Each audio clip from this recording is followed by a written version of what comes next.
माँ बेटे का जो रिश्ता होता है बड़ा ही अनमोल होता है, बड़ा ही पवित्र होता है। और माँ बेटे के रिश्ते के सामने बड़े बड़े रिश्ते भी फीके पड़ जाते हैं। लेकिन दोस्तों कई बार कई घटनाओं में, कई कंडीशनों में ऐसा हो जाता है कि माँ ही अपने घर के, अपने बच्चों के लिए डायन का रूप धारण कर लेती है। ऐसा ही आज की इस घटना में हुआ है।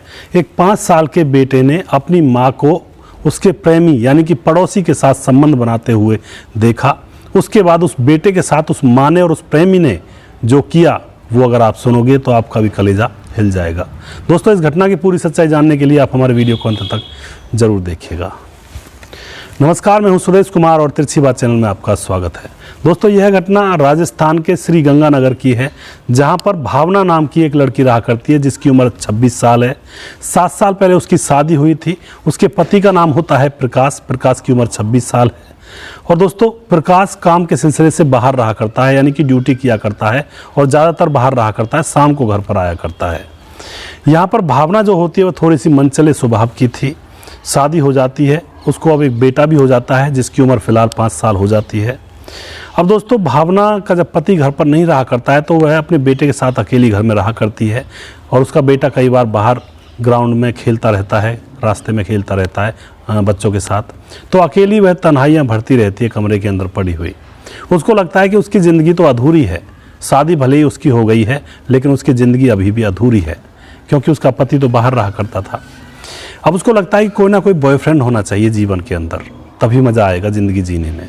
क्योंकि उसका जो पति है वो बाहर रहा करता है। बॉयफ्रेंड अगर उसका हो भी जाता है तो उसे कोई दिक्कत नहीं होती है, उसे कोई दिक्कत नहीं होगी। अब वह तलाश करने लगती है कि कोई बॉयफ्रेंड बने उसका। काश कोई अच्छा सा लड़का हो जो उसकी बातों को समझे और उसके अकेलेपन को दूर मिटाए, यानी कि दूर हटाए। पड़ोस में नज़र घुमाने लगती है तो एक उमेश नाम का लड़का पड़ोस में रहा करता है जिसकी उम्र 24 साल है। अब उसकी तरफ वह नज़र घुमाने लगती है तो उमेश भी उसकी तरफ देखने लगता है। उन दोनों को एक दूसरे से प्यार हो जाता है।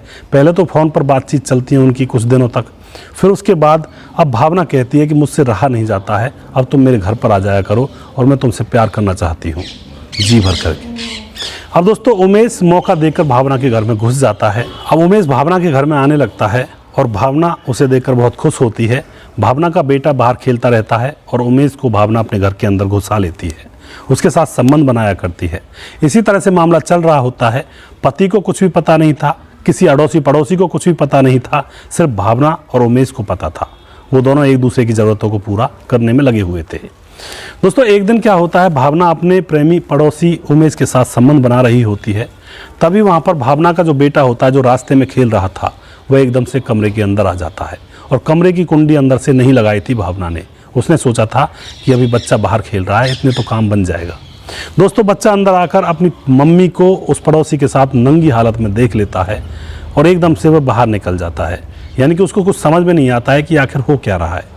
लेकिन दोस्तों उधर जो भावना और उमेश होते हैं उनको अब डर सताने लगता है, कहीं ये किसी से कह ना दे हमारे संबंध के बारे में, कहीं ये जाकर के किसी से कह दे और हमारी बदनामी हो जाए और फिर रहना भी मुश्किल हो जाएगा। अब यहाँ पर एक डिसीजन लिया जाता है भावना और उमेश के द्वारा कि इस बच्चे को तो लाइन से लगाना पड़ेगा।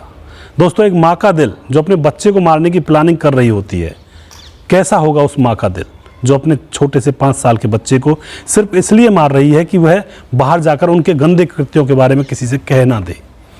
अब दोस्तों दोनों प्रेमी प्रेमिका मिलकर के उस 5 साल के बच्चे को टॉफ़ी देने के बहाने अंदर बुलाते हैं और फिर उसकी गर्दन को घोट कर तरपा कर वह हत्यारी माँ अपने बेटे को मार देती है। और दोस्तों मारने के बाद उसको बोरी में भर करके उसको छत पर डाल देती है, लकड़ियों के नीचे, जो लकड़ियाँ पड़ी रहती हैं छतों पर सूखने के लिए। अब क्या होता है, शाम को भावना का पति प्रकाश घर पर आता है और आकर पूछता है कि बेटा कहाँ है। क्योंकि जो माँ बाप घर से बाहर रहा करते हैं, यानी कि ज़्यादातर देखा जाता है जो पिता होता है बाहर कमाने के लिए जाता है, जब शाम को वापस आता है तो छोटा बच्चा जब होता है तो उसके साथ खेल लिया करता है, वह उसकी हरारत को मिटा दिया करता है। उसे खेलता देखकर उसकी हरारत मिट जाया करती थी। तो आते ही प्रकाश कहता है कि बेटा कहाँ है। तो जो भावना होती है वह कहती है कि बाहर खेल रहा होगा। तो प्रकाश तुरंत बाहर जाता है देखने के लिए, बुलाने के लिए अपने बेटे को, लेकिन बाहर कहीं भी उसका बेटा उसे नज़र नहीं आता है। बेटा हो तो नज़र आए ना, बेटे का तो कत्ल कर दिया गया था। वापस भावना के पास आता है और कहता है कि यहाँ तो नहीं है। भावना झूठी चिंता जताती है, यानी कि ढोंग बखेरती है और फिर अपने पति के साथ अपने बेटे को इधर उधर पड़ोस में ढूंढने लगती है। लेकिन कहीं भी बेटा मिलता नहीं है। मिलेगा कहाँ से, मरा हुआ पड़ा था बेटा तो छत के ऊपर। फिर क्या होता है, प्रकाश अपनी पत्नी को लेकर पुलिस थाने में जाता है रिपोर्ट दर्ज करवाने के लिए, और वहाँ जाकर पुलिस के सामने सारी घटना बयां करता है कि मेरा बेटा घर से गायब है। उस माँ से पूछा जाता है पुलिस के द्वारा कि तुमने कब देखा था अपने बेटे को, तो वह बताती है मैंने कुछ देर पहले ही देखा था, बाहर खेलने के लिए गया था। अब पुलिस घर पर आती है, जांच पड़ताल करती है, घर का माहौल देखती है, तो पुलिस को फर्श के ऊपर कुछ ऐसा तो नज़र नहीं आता है, या फिर कहीं और भी ऐसा नज़र नहीं आता है। फिर पुलिस ऊपर छत पर चढ़कर देखने लगती है तो एक बोरा पड़ा हुआ था लकड़ियों के नीचे। उस बोरे को पकड़कर खींचा जाता है और उसको खोला जाता है। उस बोरे के अंदर वह 5 साल के बेटे की लाश पड़ी हुई थी, जो उसकी माँ ने उसको मारकर ऊपर छत पर डाल दिया था। दोस्तों, पुलिस तुरंत उस डेड बॉडी को अपने कब्जे में लेती है, पोस्टमार्टम के लिए भेज दिया जाता है, और फिर उनसे पूछा जाता है कि मामला क्या हुआ है।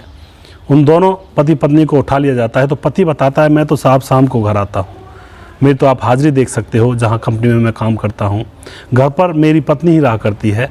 और भावना को पुलिस उठा लेती है, सख्ती से जब अच्छी तरह से उसकी पूछताछ करती है, क्योंकि दोस्तों पुलिस का पूछने का तरीका कुछ अलग ही होता है, तो भावना झट से बयां कर देती है कि मैंने ही अपने बेटे को जान से मारा है, अपने प्रेमी के साथ मिलकर। तो पुलिस तुरंत उसके प्रेमी पड़ोसी उमेश को पकड़ती है। उन दोनों प्रेमी और प्रेमिका को जेल में डाल दिया जाता है और उनके ऊपर मुकदमा दर्ज किया जाता है, और यहाँ पर प्रकाश अकेला रह जाता है, बिना पत्नी के और बिना बेटे के। तो दोस्तों, जो पति दिन रात अपनी पत्नी और अपने बच्चे के लिए कमा रहा था, उसके साथ ऐसा होता है। उसकी पत्नी ने ही उसके बेटे को मार दिया और उसके साथ ऐसी घटना हुई। इतनी निर्दयी पत्नी जिसने अपने सगे बेटे को जान से मार दिया। उसके बाद अब पत्नी भी पूरी ज़िंदगी जेल में रहेगी, पड़ोसी भी पूरी ज़िंदगी भर जेल में रहेगा। ऐसे पड़ोसी भी होना कोई अच्छी बात नहीं है। ऐसे पड़ोसियों से तो पड़ोसी ना हो तो अच्छा है, जो दूसरे की बहन बेटी की इज्जत को अपनी इज्जत ना समझे, तो ऐसे पड़ोसी से तो पड़ोसी ना हो तो भी अच्छा है। हर इंसान का एक दायित्व बनता है कि किसी दूसरे की अमानत को गंदा ना करें। लेकिन दोस्तों, आज के ज़माने में कुछ लोग ऐसे होते हैं, सिर्फ उनको एक बार सिग्नल मिल जाए, फिर उनको ये फालतू का ड्रामा पसंद नहीं आता कि ये किसी और की अमानत है, ये है फलाना ढिमका। वो 1 मिनट में कूद जाते हैं रणभूमि में और फतेह हासिल कर लेते हैं, झंडा गाड़ देते हैं। तो कभी भी ऐसा ना करें। पड़ोसियों का भी यही दायित्व होता है, पड़ोसी का ही नहीं दूसरे व्यक्ति का यह दायित्व होता है कि अगर किसी और की औरत उसे लाइन दे रही है या फिर उसकी तरफ गंदे इशारे कर रही है, तो कभी भी उसकी तरफ दोबारा से पलट कर जवाब ना दें, क्योंकि वह दूसरे की अमानत है। उसको गंदा करने का किसी को कोई हक नहीं है, चाहे औरत बेशक किसी को भाव दे रही हो। लेकिन इन बातों को तो कोई समझता ही नहीं है, कोई सोचता ही नहीं है इन बातों को। तो लोग लगे हैं सिर्फ अपनी हवस को बुझाने में, और अपनी हवस को बुझाने का ही कारोबार आजकल चला हुआ है। दोस्तों, कभी भी ऐसा ना करें। जीवन के अंदर ऐसी घटनाएं बड़ा हृदय विदारक होती हैं, दिल को छू जाती हैं। अगर आपको हमारा वीडियो अच्छा लगता है तो उसको शेयर ज़रूर कर दिया करें। अगला प्रोग्राम मैं वो जल्दी फिर से लेकर आऊँगा किसी सच्ची घटना के ऊपर। तब तक आप खुश रहें, सावधान रहें, रिश्तों की अहमियत को समझें। जय हिंद, जय भारत।